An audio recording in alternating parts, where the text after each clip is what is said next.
The intellect is an after product of consciousness. It depends on form, filtered through the senses, then uses symbols, words, and numbers to organize thought. A distillation of experience only knowing a linear form of reasoning. In other words, the real self with a capital S has fallen asleep, and the logical survival state has abandoned its role as servant and cast itself groaning and complaining into the driver's seat. Don't blame yourself for this mix-up.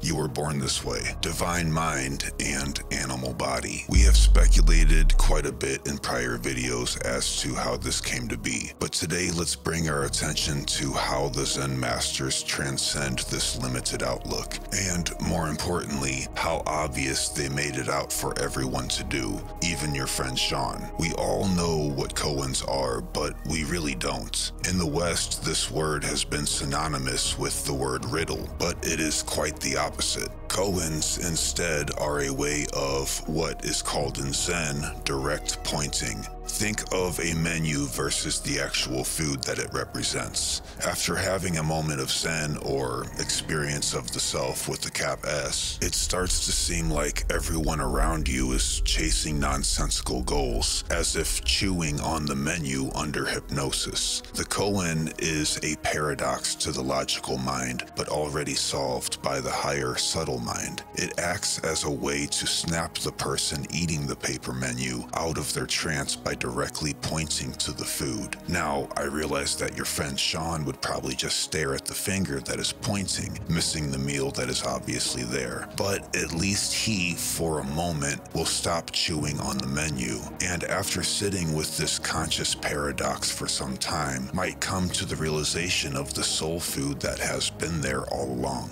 The goal of the koan in Zen is to lead the listener to reflect on their logical habits and break them, doing so with total ease, as this is not to be confused with earth-shattering gnosis or initiation. It is simply a return to home base, a home where everything is at peace and still. This is the world of Wu Wei, a word that translates to effortless living. We can realize our higher mind, and when we do, the logical mind goes back into the passenger seat and lives rested and trusting of its driver who has been there since its birth. Let's take a not so logical look at these koans and see if we can snap Sean out of his hypnosis and into a higher state. And let's explore how the art of effortless living might just benefit everyone.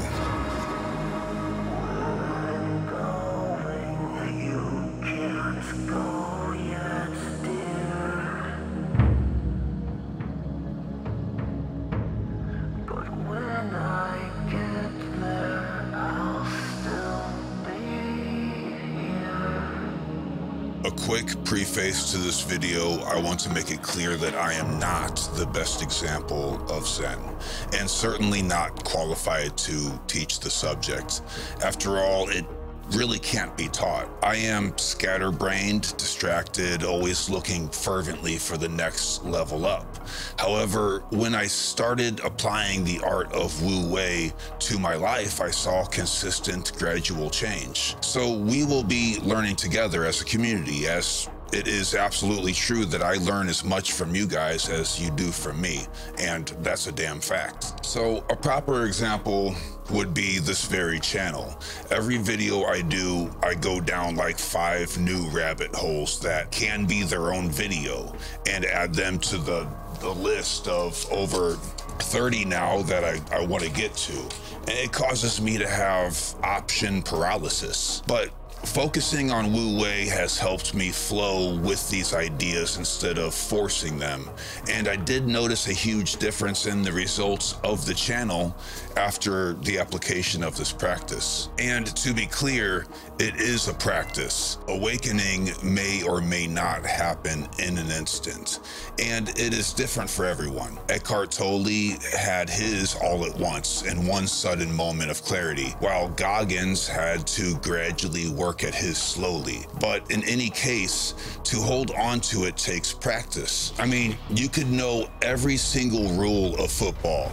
You can know all the plays by memory, but without practicing the game, you ain't worth a shit out on the field. That notion is important because these koans that we will be speaking of are said to cause instant enlightenment to those who hear them correctly. But what is less spoken about is that the listener who snapped out of his lower mind in that moment took the steps needed to maintain focus, using his or her new mind, and kept their effortless living. There is a gray area in enlightenment. It is not an on and off switch, although it is romanticized to be that way on the internet quite a bit. So our favorite Zen man of the West, Alan Watts, describes koans as working like jokes. You have to catch the punchline, see the point, and laugh all at once.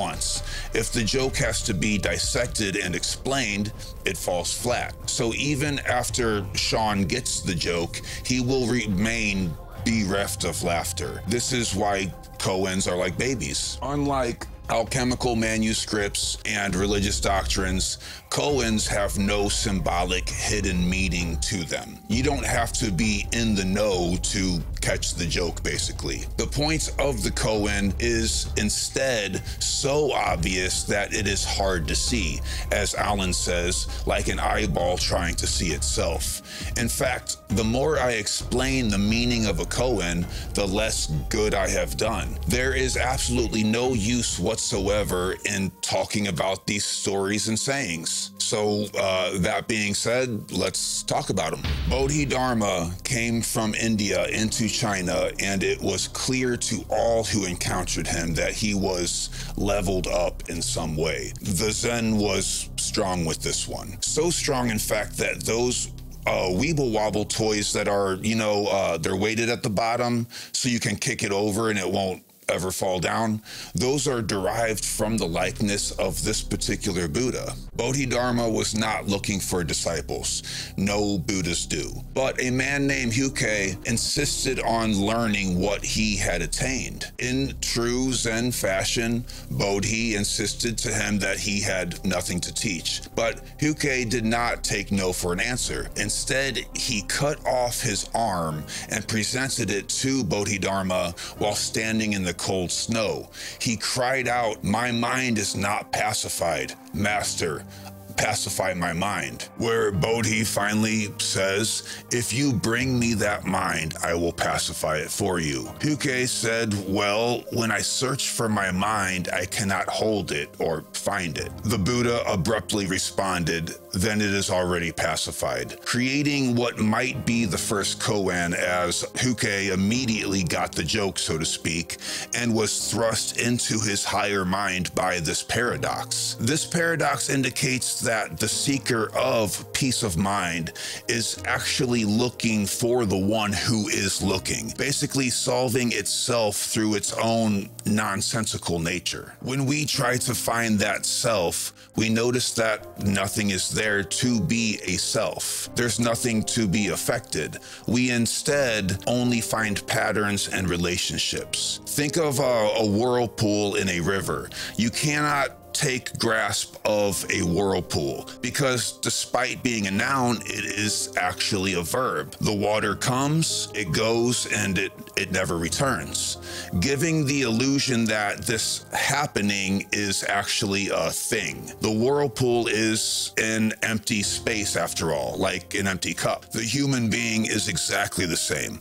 We are particles that come and go, occasionally storing memories that make us think we are separate persons than others. But don't let the storage folder of the memory fool you. You are also just water, like everyone else in the river, and you will come and go so swiftly that it is a wonder why anything can pain us at all. Okay, so the next one. When a civilian asked the Zen master called Tozen, "What is the Buddha nature?" which would loosely translate to "what is the truest nature of reality?" Tozen gestured to a bag of seeds nearby and answered swiftly, "This flax weighs 3 pounds," and did not bother to clarify. This is where scholars often want to attribute meaning to the number 3 or to the symbolism of the flax being seeds. And we can have a lot of fun with that kind of speculation. I mean, I certainly do. But in the way of Zen, it seems most likely that this answer was random and casual. It is the way that this deepest of questions was answered that leads to the meaning. It's a vibe. These two stories are part of a collection called The Gateless Barrier, the title of which says it all. The path that you are seeking has no obstacles, as you are already there, so relax. Thich Nhat Hanh, whose name I'm mispronouncing, once wrote, "With every step I take, I have arrived." I think it's tick, not thick, despite the H, but now I'm hoping to see memes of this particular Buddha with a big old booty and thighs on him.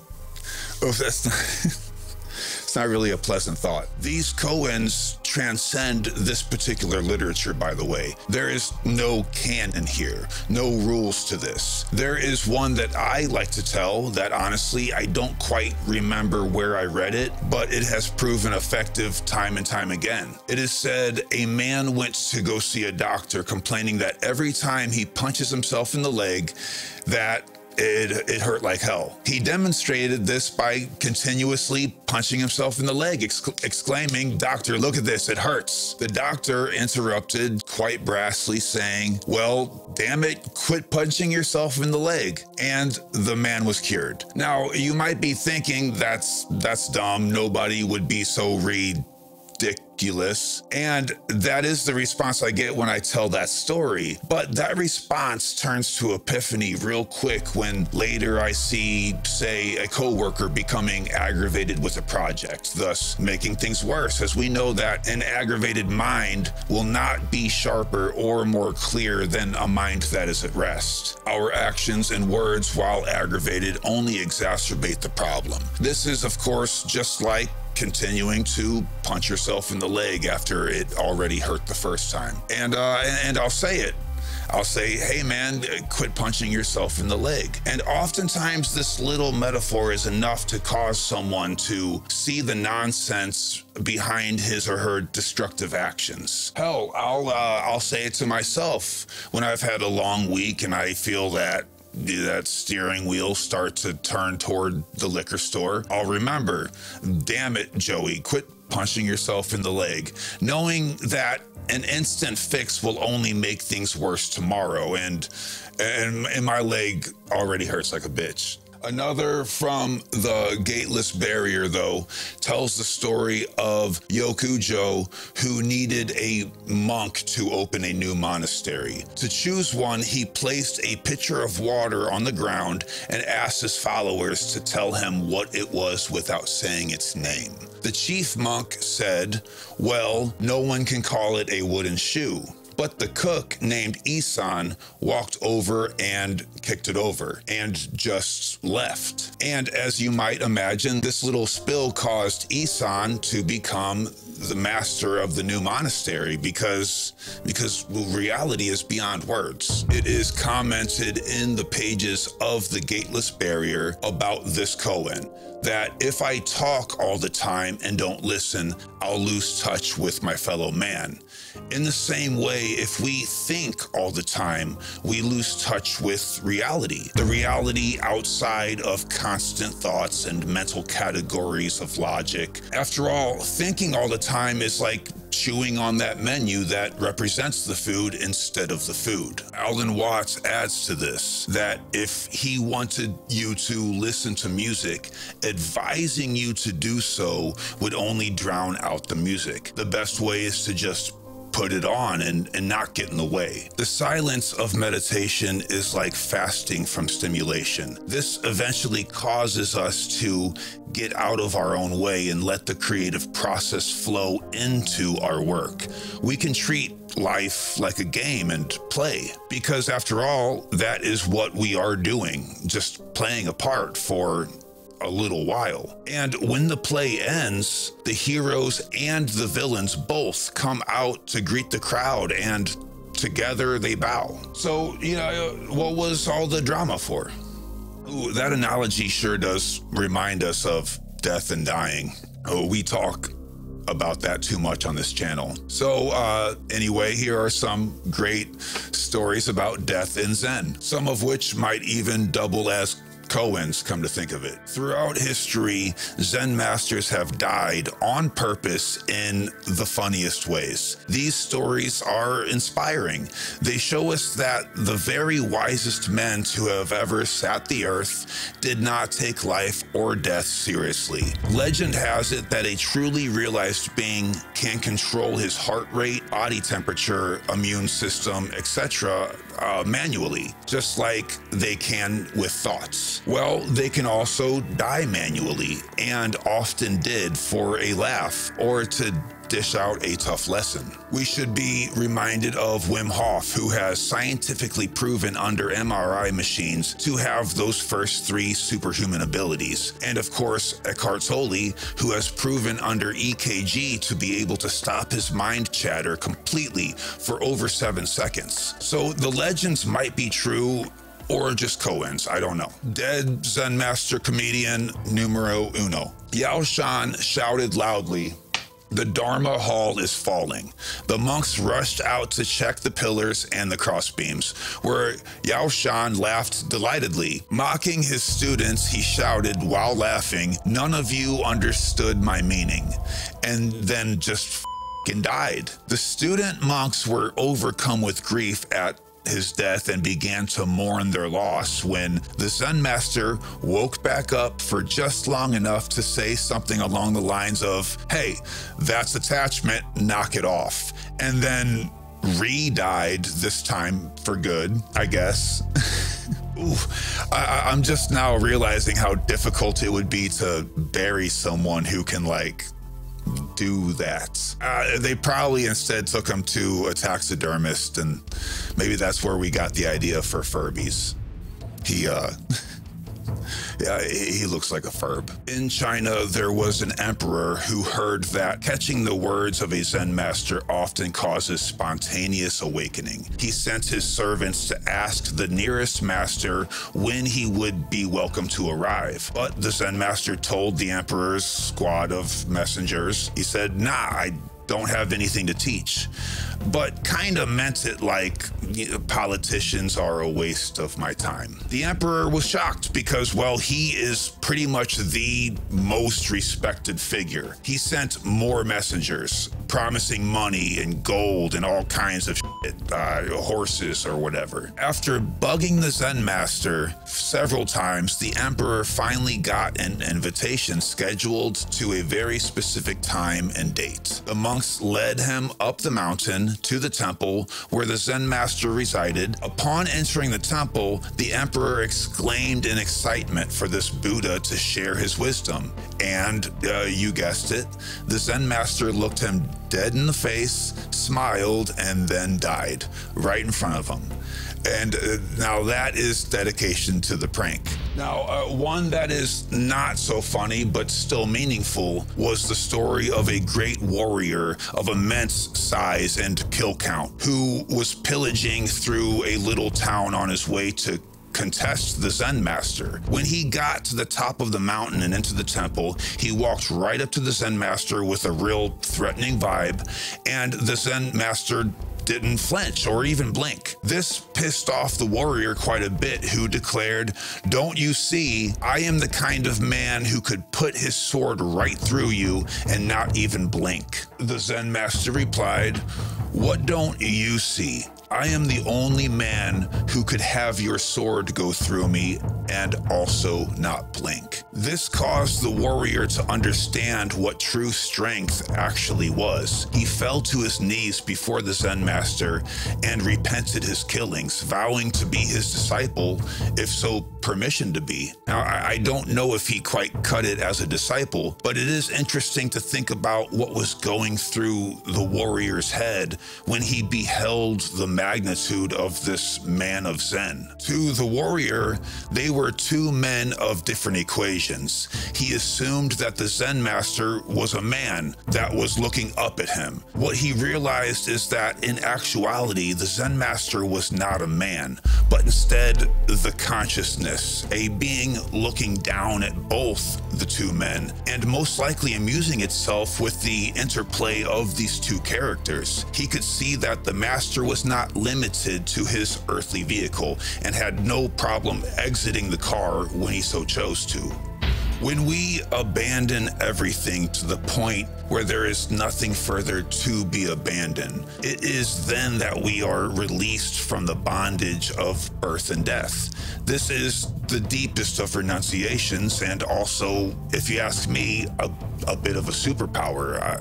I know I can't do it, but man is the only creature that refuses to be what he is, always chasing instead of letting it come. It reminds me of giving a kiddo a laser light for cats to chase. The more urgently the cats move, the faster the kids move the dot away. But if the cat is, say, old and fat, it doesn't chase the red dot. So what do the kiddos do? They put the red dot right in front of his paws. The universe is kind of, in this way, a child's play. This old fat cat has embraced the concept of Wu Wei. After all, Dazu once said, "To desire nirvana is what keeps us from it." In the song Children of the Corn by the band Koan, the great Zen sage Ice Cube is the great Zen master. The great sage Ice Cube is versed with the statement, "Because life is a bitch, you know it is. Everybody trying to get rich. Gosh darn, all I want to do is live." You can't argue with that. You know those little helicopter seeds that fall spinning in the wind from a tree? What are they called? I don't know. But Alan compares this to the flight of a bug or an airplane as a metaphor for Wu Wei. He asks which creature we find to be more advanced, so to speak. And we will easily say the bug and the airplane are more advanced because they can do more cool shit. But he retorts, each one of these is indeed achieving its goal, no matter how big or small. In fact, the flight of the helicopter seed thingy is far more important to the earth than the others. But this is where the Wu Wei lesson resides. Unlike the insect, bird, aircraft, etc., the helicopter seed thingy forces no effort in its endeavor, and still the job gets done, making it, in the sense of Zen at least, the most advanced in the bunch. This reminds me of Zhao Zhu saying, "The way is not difficult to attain, just avoid choice and attachment." In our video entitled Zen and the Inner Flame, Kindling Through Friction, I gave you guys a shortcut that I use for Zazen meditation. By saying to yourself, "I wonder what my next thought will be," it tricks your brain up into going silent for just a moment. Enough time to get a taste of that state of samadhi. I would like to share another little shortcut when it comes to Wu Wei that is equally kind of obvious but easily overlooked. When we are at a crossroads of sorts and don't know which lane to choose, well, just choose the lane that you are supposed to be in, and you know which one it is. That's the thing about this. It's so simple that we block it out with our ego. But it is like driving on the highway. When you need to choose a lane to drive in, you look and see, well, this one looks jammed and this one could be an exit, yada yada. Instead of overthinking it, just get into the lane that is going to take you to your destination and remain there until something changes. Wu Wei, mindfulness, and so-called living in the moment does not at all mean not to plan ahead in life or to not have a strategy. This is what gets people confused, I think. We should plan things out in life, but while we are doing so, be in that moment of strategic planning and remain mindful during it. Keeping it simple like this keeps us from stressing out about the future while we are planning it. This meditative state can come with us wherever we go. I like to call this walking meditation. We don't leave the stillness of mind on the mat where we sit. We bring that equanimity with us wherever we go. And that vibe is contagious, by the way. If you are level-headed in very stressful moments, your vibe will literally, scientifically, void out the frantic vibes of others in the room. People often think that they can avoid empathetically picking up negative energy from others by brick-walling themselves from it, like they can build a bubble. But dude, forget about it, because just like photons and yawns, that shit travels through walls, literally and figuratively. Instead, we should offer ourselves into that dance of chaos and let the Wu Wei do its work and trust that it will do so without effort. Now, this does not apply to drunk people, by the way. When intoxicated, a person is far away in sleep mode and might not even be worth the trouble. You know, I mean, make sure they are safe, but definitely embarrass the out of them the next day. Tell them that they sent a picture of their pubes to their mother-in-law and watch them go through their phone freaking out. It's great. I have fun with it. So I'll give you a couple quick koans with no explanation so that this video is at least a little zen-like. Yang Wan asked his attendant to bring him a fan made of rhinoceros horn. When the attendant answered that it was impossible, Yang Wan directed him to, quote, "Then bring me the rhinoceros." Do they have rhinoceroses in China? Is it rhinoceroses? Rhinoceri? Hu Nang saw his monk attempting deep concentration and interrupted, saying, "Without thinking about good or bad, show me your face before your parents were born."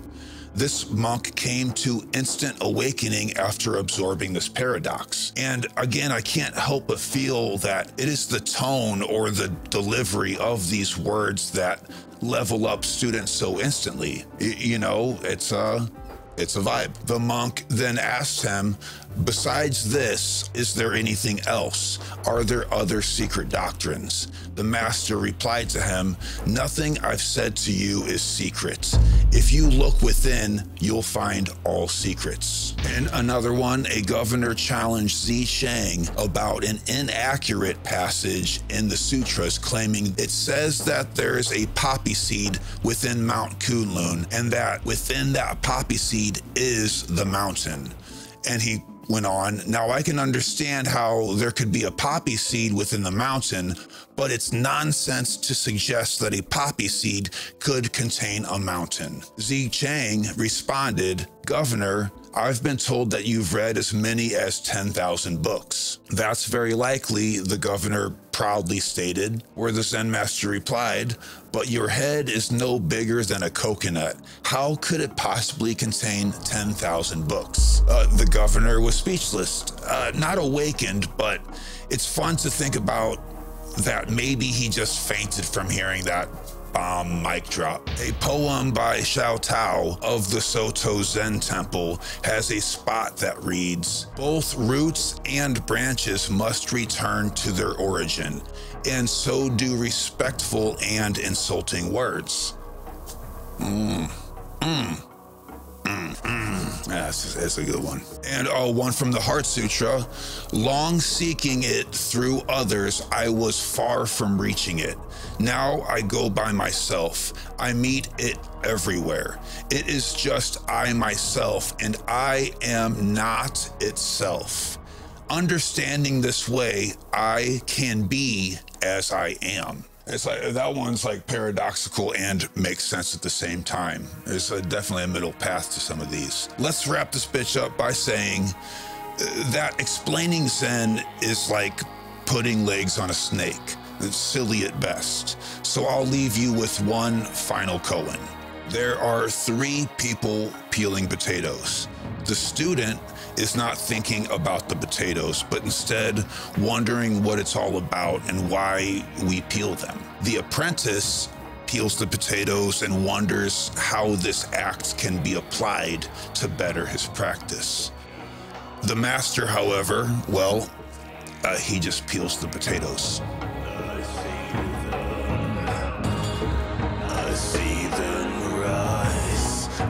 see them fall, I see them all, and I see them come, I see them go, I see them